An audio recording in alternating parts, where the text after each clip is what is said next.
ان الذين قالوا ربنا الله ثم استقاموا تتنزل عليهم الملائكة ألا تخافوا ولا تحزنوا وأبشروا بالجنة التي كنتم توعدون. آمين. اللهم ربنا ظلمنا أنفسنا وإن لم تغفر لنا وترحمنا لنکونن من الخاسرین. یا اللہ ہم سب کو منافقت سے پاک فرما. یا اللہ ظاہر داری سے بچا. یا اللہ اخلاص نیت اور حسن عمل سے مالا مال فرما. یا اللہ دوسروں کی خیر خواہی اور بھلائی کے لیے یا اللہ قبول فرما. یا اللہ نمازوں کو دکھاوے کی بجائے اپنی رضا کا باعث بنا. یا اللہ ہم سب کو رزق حلال طیب وافر نصیب فرما. رزق کی تھوڑ، رزق کی تنگی، رزق کی کمی دشمن کو بھی نہ دے.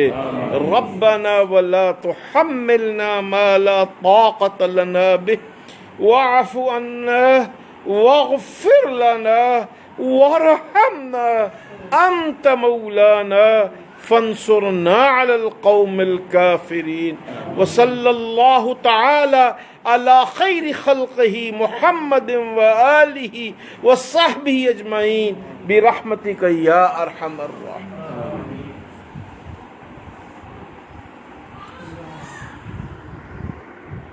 4 منٹ فقیر آپ سب کے لے گا. تو میں یہ عرض کر رہا تھا کہ وَلَٰكِن لَا تَشْعُرُوا، یہ شعور جو ہے اس کا تعلق ایمان کی انتہا سے ہے. ایمان کی انتہا مزاج ربانی کا انسان کو رازدان بنا دیتا ہے. جس وقت انسان کا اٹھنا بیٹھنا سونا جاگنا سب کچھ اللہ کے لیے ہوتا ہے، جیسا کہ اہل اللہ کہتے ہیں رضائے مولا از ہمیں اولا، ہر چیز سے اونچی بات اللہ کی رضا ہے، اللہ کی مرضی. ہمارے حضرت رحمۃ اللہ علیہ ایک دن بہت بڑی تکلیف میں تھے.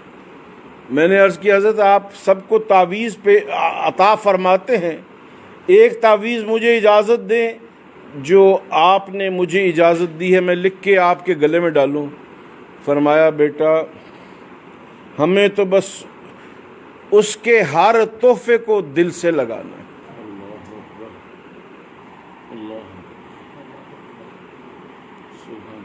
فرمایا کسی کی تکلیف کو دور کرنا یہ ان کی رضا کے لیے ہے، ہمارا اپنے لیے ان چیزوں سے فائدہ نہیں اٹھانا. اصل میں یہ جو رضائے مولا کا تصور ہے، یہ جتنا انسان اس کو بڑھا لے، بڑھاتا چلا جائے اور اللہ کے یہاں اپنے مقامات کو اوپر لیتا چلا جائے. یہ آزمائش آتی ہے اس لیے کہ اوپر جانے کے لیے آزمائش شرط ہے، لیکن جب آدمی استقامت سے اس سے گزر جائے تو پھر اللہ اتنے مہربان ہوتے ہیں کہ کئی 100 نسلیں انسان کی بغیر محنت کے اللہ کی رضا کے مقام بلند پر فائز ہو جاتی. تو صاحبو، دنیا اور آخرت کا کام اور نظام ایک جیسا. جیسے یہاں پہ کروڑ پتی کا بیٹا بغیر محنت کے باپ کے مرنے کے بعد کروڑ پتی بن جاتا، اللہ کے یہاں بھی جو شخص نماز کی پابندی کرے اور اپنے بڑوں کے طریقے کو اپنا لے، اللہ پاک اس بعد والے کو پہلے والوں سے ملا دیتا.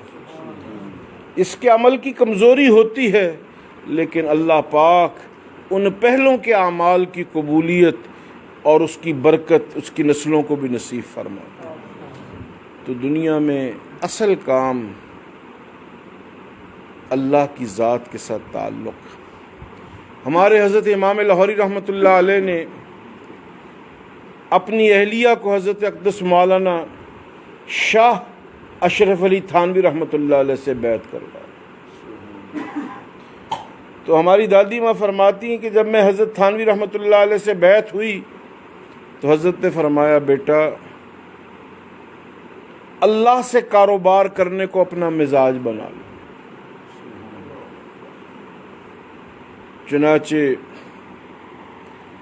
ہماری دادی ماں رحمۃ اللہ علیہ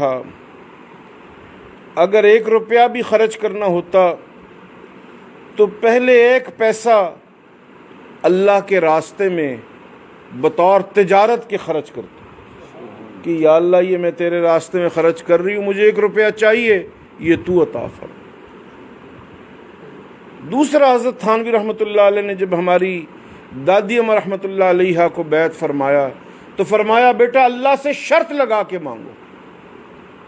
تو وہ ہمیشہ دعا کرتی یا اللہ مجھے سال میں 2 مرتبہ حرمین شریفین لے جا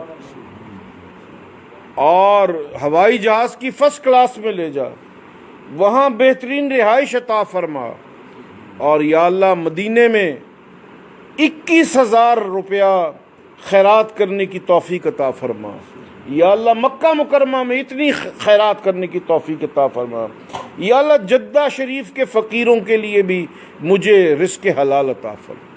تو ہر چیز میں اللہ سے مانگ کے لیتی تھی.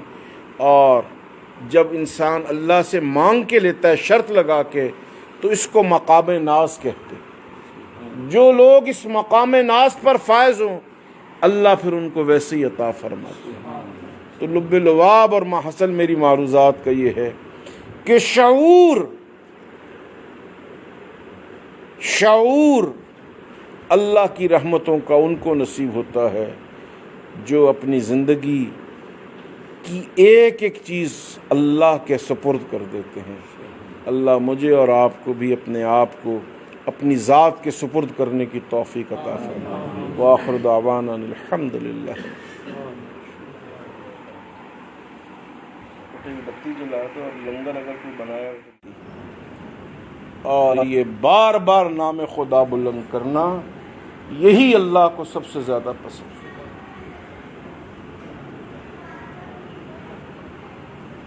تو ایک چیز کو بار بار دہرانا، معلوم حقیقتوں کو بار بار کہنا، یہ دین کا مزاج۔ اور دین کے مزاج میں بیٹا تھوڑا سا آگے ہو جائے، تھوڑا، اور بیٹھی ایسے جیسے بیٹھنا چاہیے۔ اور دین کے مزاج کو سمجھنے کے لیے، دین کے مزاج کو سمجھنے کے لیے اپنے آپ کو اندر سے مارنا پڑتا ہے۔ اندر سے مارنے کا مطلب یہ ہے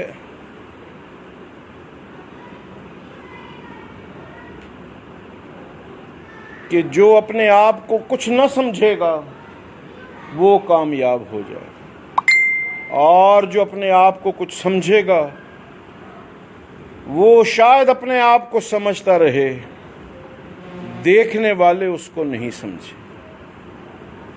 تو اپنے آپ کو دنیا سے منوانے کے لیے سب سے پہلے خود احتسابی کرنا ہوتا ہے۔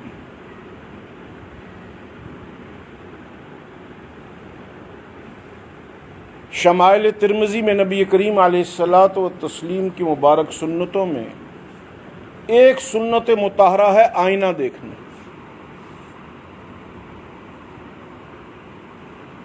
نبی علیہ السلام آئینے میں اپنا عکس دیکھا کرتے تھے، لیکن یہ نہیں کہ ہر وقت اپنے آپ کو دیکھتا ہی رہے، بس کبھی کبھی